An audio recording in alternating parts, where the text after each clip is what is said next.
नमस्कार साथियों, इस वीडियो में एसआईआर से रिलेटेड आपके जो कंफ्यूजन है आपने कमेंट कर रखे हैं उनका जवाब देखने की कोशिश करेंगे।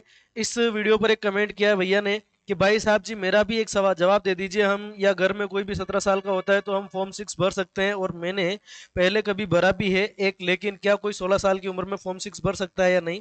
तो नहीं भर सकता है साथियों। इसका जवाब है 16 साल की उम्र में आप फॉर्म 6 नहीं भर सकते। फॉर्म 6 किसके लिए होता है साथियों?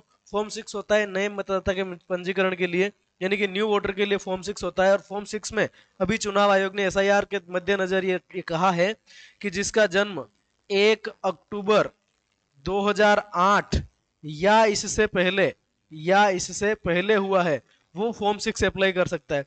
यानी कि 1 अक्टूबर 2026 को कोई 18 साल कंप्लीट करेगा वो भी भर सकता है, लेकिन 16 साल वाले की जहां तक आप बात कर रहे हैं तो 16 साल वाला नहीं भर सकता है। इस डेट के बाद की आपकी डेट ऑफ बर्थ है तो आप अप्लाई नहीं कर सकते हैं। ठीक है साथियों, मेरी बात आपको समझ में आई होगी।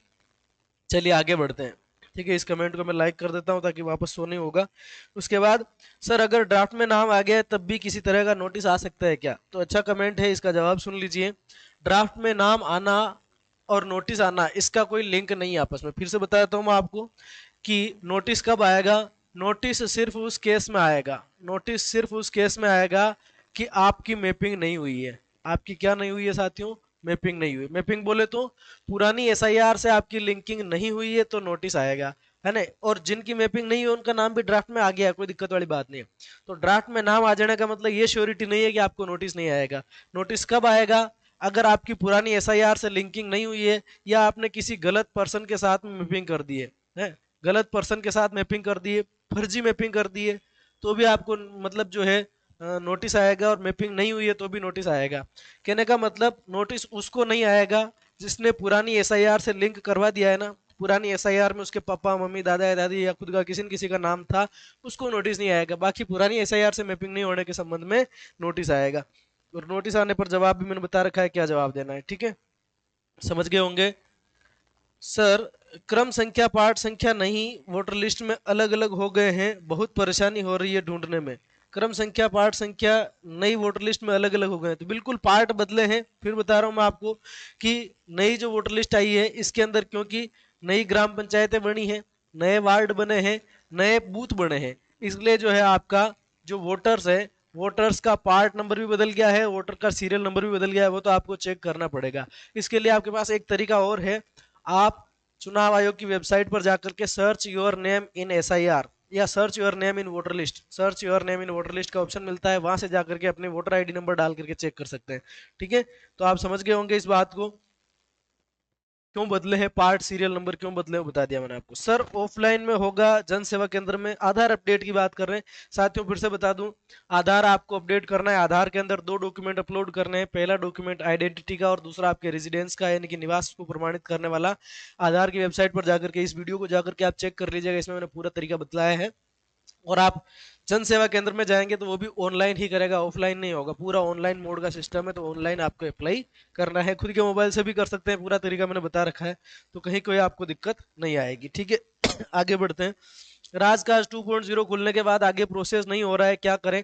ये अभी टेक्निकल इश्यू आ रहा है और बहुत सारे लोगों के आ रहा है। अभी अगर अपन देखें तो प्रोफाइल अपडेट के अंदर पहले सेकंड ग्रेड टीचर का नहीं खुल रहा था, वो भी अब खुलने लग गया है स्कूल एजुकेशन डिपार्टमेंट के अंदर। ठीक है, ग्रेड थर्ड खुल रहा है और ग्रेड सेकंड भी वहां पर खुल के आ रहा है। और राजकाज के अंदर इसमें जो नए कैंडिडेट हैं पिछले 2-3 सालों में जिनकी पोस्टिंग हुई है उनका नहीं खुल पा रहा है ना। तो उसके लिए डीडीओ से आपको संपर्क करना पड़ेगा, यानी कि आपके जो पीओ सर है वहां पे संपर्क कर लीजिए, वो आपको ठीक करवा देंगे। तो आपकी कोई भी परेशानी है तो पीओ सर से संपर्क करिए। नोटिस कब जारी होगी? नोटिस आप मान के चलिए, ये उत्तर प्रदेश के संबंध में जहां तक बात कर रहे हैं, बाकी स्टेट्स में तो नोटिस आ गए और जवाब भी दे दिए गए, है ना, लगभग चल रहे हैं। लेकिन उत्तर प्रदेश की जहां तक आप बात कर रहे हैं तो 6 जनवरी की डेट को जो है ड्राफ्ट रोल जारी हुआ है। तो मान के चलिए आप 6-7 दिन पकड़ लीजिए, है ना, 12, 13, 14 तारीख तक, लास्ट 15 तारीख तक नोटिस आ जाएगा। ठीक है, और नोटिस कैसे आएगा बता देता हूँ। नोटिस आपको हैंड ओवर किया जाएगा, आपको फिजिकली बीएलओ साहब आकर के नोटिस दे के जाएंगे और वो पर्ची ले जाकर के वापस नोटिस जारी करता अधिकारी को जमा कराएंगे। ठीक है, तो नोटिस आ जाएगा, कोई दिक्कत नहीं है। What about if a person won't be able to present at the date, अगर कोई इस डेट में प्रेजेंट नहीं हो सकता है तो ऐसी कंडीशन में वो अपने लीगल गार्जियन को भेज सकता है, अपने लीगल गार्जियन को वहां पर भेज सकता है, अपनी फैमिली के किसी मेंबर को भेज सकता है, अपने पति को या पत्नी को या पापा को या मम्मी को या भाई को या बहन को, आपका क्लोज रिलेटिव जो भी है या आपका लीगल गार्जियन जो है उसको आप वहां पर भेज सकते हैं, खुद नहीं जा सकते तो कोई समस्या वाली बात नहीं है, ठीक है। व्हाट हैपन्स आफ्टर दिस, उसके बाद कितना टाइम लगेगा है न्यू कार्ड इशू करने में, एंड ओल्डर कार्ड का क्या करना है ना, पुराना कार्ड का। अच्छा, करेक्शन की बात कर रहे हैं तो आपका नया कार्ड आपको डाउनलोड करना पड़ेगा, पुराने का क्या करना है इसके संबंध में रिटर्न का ऑप्शन आ रहा है कि मैं रिटर्न करता हूं तो संभावना ये है कि बीएलओ सर आपसे वो पुराना वाला कार्ड ले लेंगे, ठीक है। और उसके बाद कितना टाइम लगेगा न्यू कार्ड इशू करने में, तो न्यू कार्ड मुझे जहां तक मालूम है ऑनलाइन ही जारी होगा, तो आपको डाउनलोड करना पड़ेगा, चुनाव आयोग अलग से आपके घर पे नहीं भेजेगा, ठीक है, आपको ऑनलाइन डाउनलोड करके काम चलाना पड़ेगा। उसके बावजूद इसमें अगर कोई करेक्शन आएगा, नई अपडेट आएगी तो मैं आपको बता दूंगा। फिलहाल आप जो है ऑनलाइन वाले से काम चलाएं, और अगर आपके बीएलओ सर आपसे पुराना वोटर कार्ड मांगते हैं तो आप उनको दे दीजिएगा, ठीक है। चलिए भाई, हम पैन कार्ड अपलोड कर सकते हैं क्या? बिल्कुल कर सकते हैं, या थोड़ा हास्यास्पद भी है लेकिन कर सकते हैं, ठीक है। पैन कार्ड अपलोड किया जा सकता है, उसके अंदर आ रहा है। आधार टू मैंडेटरी नहीं है, ना भी दे सकते हैं नेम इफ नेम इनकरेक्ट, कोई मैंडेटरी नहीं है ना, 13 डॉक्यूमेंट की लिस्ट है, आधार कोई मैंडेटरी नहीं है सर। 13 डॉक्यूमेंट्स की लिस्ट है, उनमें से कोई भी एक दे दो। आधार में 12वें डॉक्यूमेंट के रूप में पंजीकृत है, 13वें डॉक्यूमेंट के रूप में बिहार की एसआईआर पर्ची है, ठीक है। तो आप आधार जरूरी थोड़ी कोई सा भी डॉक्यूमेंट दे सकते हैं जो 13 के डॉक्यूमेंट की लिस्ट में आ रहा है। 2 डॉक्यूमेंट में क्या प्रूव करने के लिए कौन से डॉक्यूमेंट होने चाहिए, है ना, ये मैंने आपको बता दिया था यार, एसआईआर के संबंध में मैंने बता दिया था, फिर से सुन लो। अगर आपको नोटिस आता है तो नोटिस सिर्फ उसको आएगा जिसकी मैपिंग नहीं हुई है। अब मतदाता की डेट ऑफ बर्थ पे डिपेंड करेगा कि उसको कितने डॉक्यूमेंट देने हैं, है ना। मतदाता की डेट ऑफ बर्थ पे डिपेंड करेगा, अगर मतदाता की डेट ऑफ बर्थ 1 जुलाई 1987 से पहले की है तो उसको कोई भी एक डॉक्यूमेंट देना है जिससे खुद मतदाता की जन्म तिथि या जन्म स्थान प्रमाणित होता हो। मैं ये कह रहा हूँ कि जो भी उपलब्ध हो आपके पास वो दे देना, काम चल जाएगा, ठीक। चलो, अगर मतदाता का जन्म यहां से लेकर के 2 दिसंबर 2004 तक इन डेट के बीच में हुआ है, यहाँ से लेकर के यहाँ तक के बीच में हुआ है, तो उसको कोई भी 2 डॉक्यूमेंट दे देना है। पहला डॉक्यूमेंट खुद का होना चाहिए, दूसरा मम्मी अथवा पापा का होना चाहिए। और अगर इस जन्म इस डेट के बाद हुआ है तब आपको 3 डॉक्यूमेंट देने हैं, पहला खुद का, दूसरा पापा का और तीसरा मम्मी का। कोई भी डॉक्यूमेंट जो भी आपके पास अवेलेबल हो दे देना, कोई इश्यू वाली बात नहीं है, ठीक है। सर ड्राफ्ट रोल में मेरे फादर का नाम सही है पर सरनेम गलत है, क्या करें? सरनेम गलत आ रहा है, आप फॉर्म नंबर 8 भरिए। पहले ही बताया बहुत बार, फिर से बता रहा हूँ, कोई भी करेक्शन है, आपने ड्राफ्ट रोल को चेक किया, उसमें 7-8 जानकारियां आपको चेक करनी है। खुद का नाम चेक करना है, इलेक्टर का नाम, रिलेशन रिलेटिव का नाम, gender, age, EPIC number, photo, ये सारी चीजें मैच करनी, ठीक है। फोटो तो ऑनलाइन वाले में नहीं दिखेगा आपको। अगर इनमें कोई भी करेक्शन है तो आपको फॉर्म नंबर 8 भरना है। ऑनलाइन भी भर सकते हैं, ऑफलाइन भी भर सकते हैं, ठीक है। और दोनों तरीके मैंने इस चैनल पर वीडियो बना के डाल रखा है कि किस तरीके से आप फॉर्म 8 को अप्लाई कर सकते हैं, ठीक है। ट्रैक स्टेटस में नो सच रिकॉर्ड फाउंड आ रहा है, ट्रैक स्टेटस में नो सच रिकॉर्ड फाउंड आ रहा है ना। अच्छा, ऐसा क्यों आ रहा है? चलो इसका मैं देखता हूँ, आप मेरे से पर्सनली कांटेक्ट कर सकते हैं, है ना, मैं आपको इसके बारे में जानकारी दे दूंगा। बाकी आपके बीएलओ सर जो है ना वो रसीद नंबर डाल के चेक कर सकते हैं। आप ट्रैक स्टेटस कर रहे हैं, नो सच रिकॉर्ड फाउंड आ रहा है, इसका क्या कारण हो सकता है? या तो करेक्शन हो चुका हो सकता है ना। और फिर भी यार स्टेटस में तो बताना चाहिए। देखते हैं इसमें क्या है, इसके बारे में जानकारी लेके बताते हैं आपको। सर मेरी उम्र 45 है, क्या मेरी दादा के साथ मैपिंग हो जाएगी? क्योंकि मेरे पिताजी का खुद का नाम पुरानी वोटर लिस्ट में अब्दुल हमीद लिखा हुआ है जबकि उनका सही नाम अब्दुल मजीद है, तो क्या मैं दादा के साथ मैपिंग हो जाएगी? कोई दिक्कत तो नहीं होगी? प्लीज बताएं। कोई इशू वाली बात नहीं, आप यहाँ पर दादा के साथ मैपिंग कर देंगे तो भी कोई दिक्कत नहीं है, और पिताजी के नाम में मिसमैच आ रहा है उससे भी मैपिंग कर देंगे तो कोई समस्या नहीं है। पापा से भी कर सकते हो और दादा से भी कर सकते हो, लेकिन इस केस में आपके साथ एक स्थिति बनेगी, उसको बोल देते हैं अपन लॉजिकल डिस्क्रिपेंसी, है ना। क्यों? क्योंकि पुरानी वोटर लिस्ट में उनका नाम क्या है? अब्दुल हमीद, और अभी उनका नाम क्या है? अब्दुल मजीद। तो आप पिताजी के नाम से मैपिंग करोगे तो भी पिता का नाम मिसमैच बताएगा, और दादाजी के नाम से मैपिंग करोगे तो भी पिताजी का नाम मिसमैच बताएगा। ऐसी कंडीशन में आपसे आपके बीएलओ सर कोई भी एक डॉक्यूमेंट मांगेंगे जिसमें उनका नाम अब्दुल मजीद लिखा हुआ हो, जिनमें उनका नाम अब्दुल मजीद लिखा हुआ हो, और वो आपकी लॉजिकल डिस्क्रिपेंसी क्लियर हो जाएगी। यानी कि अल्टीमेटली मैं कहूँ कि आपको तनाव लेने की कोई आवश्यकता नहीं है, आप पिताजी से करा दो या दादाजी से करा दो, किससे भी करा दो, लेकिन बीएलओ सर मांगे तब एक डॉक्यूमेंट दे देना आप, ठीक है। चलिए गुरुजी, वोटर को नोटिस का कैसे पता होगा, क्या ये ऑनलाइन पता हो सकता है, प्लीज रिप्लाई। तो ऑनलाइन पता करने का कोई जुगाड़ नहीं है। नोटिस, देखो वोटर को कैसे पता चलेगा कि नोटिस आएगा कि नहीं आएगा, तो वोटर को ये जानकारी है कि मेरी मैपिंग नहीं हुई है पुरानी एसआईआर से, तो उसको नोटिस आएगा, ठीक है। बाकी ऑनलाइन करने का पता करने का कोई तरीका नहीं है। आपको तो बस नोटिस का पता तभी चलेगा जब आपके बीएलओ सर या इलेक्शन कमीशन का कोई भी अधिकारी या कोई भी व्यक्ति है ना आपको नोटिस हैंड ओवर करेगा, नोटिस आपको हाथ में ला के देगा, तभी आपको पता चलेगा कि हाँ नोटिस आया। बाकी आपका ऑनलाइन चेक करने का ऐसा कोई प्रोसेस नहीं है, ठीक है। चलिए सर प्लीज ये भी बताइए, मैंने अपनी वाइफ का वोटर आईडी फॉर्म 6 भरा है, एड्रेस प्रूफ में मैं अपना आधार कार्ड दिया है, वाइफ के आधार में एड्रेस अलग है, पर मेरा नाम ही वाइफ के आधार में एक्सेप्ट हो गया, नहीं नहीं होगा सर, है ना, नहीं होगा, है ना। या तो आप यहाँ पर जो है अपना मैरिज सर्टिफिकेट पेश करिए, है ना, या फिर अपनी वाइफ का जो आधार है ना, आधार सेंटर पर जाकर के उस आधार को चेंज कराइए, उसमें एड्रेस चेंज कराइए आप। मेरी बात समझ गए होंगे। सर आधार में करेक्शन कैसे करवाएं, न्यू फोटो कैसे अपडेट करें, प्लीज हेल्प। आधार में करेक्शन कैसे करवाना है, तो आधार में कुछ करेक्शन ऐसे है जो अपने स्तर पे कर सकते हो। कौन सा, केवल एड्रेस चेंज करना है तो अपन खुद ऑनलाइन कर सकते हैं लॉगिन करके। और अगर इसके अलावा कोई एंट्री चेंज करनी है ना, आपकी डेट ऑफ बर्थ या नेम में इस तरह से कोई करेक्शन है, तो आपको आधार सेंटर पे जाना पड़ेगा। You have to go to the Aadhaar centre, ठीक है। हमें बताएं कि कौन कौन से दस्तावेज लगेगा जिससे वोटर बन सकता है। वोटर कार्ड बनाने के लिए आपको कोई भी दो डॉक्यूमेंट देने पड़ेंगे, एक आइडेंटिटी प्रूफ और एक एड्रेस प्रूफ। आइडेंटिटी प्रूफ और एड्रेस प्रूफ, दो डॉक्यूमेंट आपको इसके अंदर लगाने पड़ेंगे। बाकी आप फॉर्म 6 कैसे भरें या जो भी आपको फॉर्म भरना है वो कैसे भरें, वो मेरा वीडियो देख लेना, उसमें सारी डिटेल आपको दे रखी है इसी चैनल पर जाकर के। Thank you sir, most welcome, ठीक है। पुराना मोबाइल नंबर बंद है तो कैसे अपलोड करें सपोर्टिंग डॉक्यूमेंट।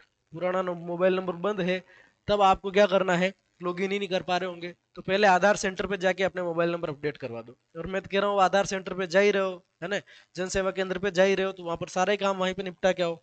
अब मोबाइल नंबर बंद हो गया तो क्या ही किया जा सकता है। फॉर्म नंबर 8 भरने के बाद अगर उसके कुछ गलती हो गया तो वो कैसे करें, हम डेट ऑफ बर्थ करेक्ट नहीं किए हैं, कैसे होगा फॉर्म नंबर 8 में करेक्शन कैसे करें। तो अभी जो आपने करेक्शन किया है वो करेक्शन किया, अब देखो आप गलती थी और करेक्शन किया और करेक्शन में फिर गलती रह गई, तो ये अपने आप में थोड़ी सी एक तो बचकानी बात होगी। दूसरी बात ये कि अभी आपने करेक्शन कर दिया है, आप दूसरा फॉर्म भर दीजिए साथ का साथ। तो आपका जो पहले वाला फॉर्म है उसकी जगह इस वाले पे जो है वो बीएलओ सर को बता देना कि सर मैंने फॉर्म 8 भरा है उसमें गलती रह गई और मैंने वापस से डबल से भर दिया, तो पहले वाले को रिजेक्ट कर देना और सेकंड वाले को आप देख लेना आपके हिसाब से। तो वो उस हिसाब से काम हो जाएगा आपका, यानी कि आप फॉर्म का, आपका जो फॉर्म आप भर रहे हो ना उसका वेरिफिकेशन बीएलओ सर ही करेंगे, फील्ड वेरिफिकेशन उनके पास एप्लीकेशन में रिक्वेस्ट आएगी वहीं से वो करेंगे। तो आपने गलती हो गई तो सर को फोन करके बता दीजिए कि सर इस तरह की मिस्टेक हो गई, इसलिए मैं, आप उसको रिजेक्ट कर दीजिए, मैं दूसरा फॉर्म अप्लाई कर देता हूँ, ये कर लेना, ठीक है। कितना मिनट हो गया, 12 मिनट हो गया। सर मैंने मम्मी और पापा का नाम 2002 की लिस्ट में है पर सर फॉर्म नहीं भरा, एसआईआर फॉर्म नहीं भरा, अब लिस्ट में नाम ऐड करवाने के लिए क्या करना है। अब फॉर्म 6 भरो, फॉर्म 6 भरिए और कोई इलाज नहीं है। फॉर्म नंबर 6 भरिए सर। सर ड्राफ्ट लिस्ट में मेरी एज 22 है लेकिन सभी डॉक्यूमेंट में 19 है, मैं क्या करूं। फॉर्म नंबर 8 भरो, फॉर्म नंबर 8 भर के एज को सही कराओ, फॉर्म नंबर 8 भर के एज को सही कराओ। अगर गवर्नमेंट कोई गलत डॉक्यूमेंट दे तो क्या कोई, अगर गवर्नमेंट कोई गलत डॉक्यूमेंट दे तो क्या कोई सजा होगी भाई। ये मैं समझ नहीं पाया हूँ आपकी कमेंट को कि गवर्नमेंट गलत डॉक्यूमेंट कैसे देगी, गवर्नमेंट कोई गलत डॉक्यूमेंट देना, मेरी बात समझ में नहीं आई आपकी। लेकिन अगर कोई कैंडिडेट गवर्नमेंट को गलत डॉक्यूमेंट दे, यानी कि अगर आपने इस चुनावी प्रक्रिया के अंदर जाली दस्तावेज बना करके दिए हैं या देने की आप सोच रहे हैं, तो सोचना भी मत, है ना, क्योंकि इसमें 1 साल की सजा हो सकती है धारा 31 आरपी एक्ट के तहत, ठीक है। तो फर्जीवाड़ा तो करना ही नहीं बिल्कुल। सर फॉर्म 8 ही गलत भर दिए, अब उसका सबमिशन कैंसिल करना है तो कैसे कर सकते हैं।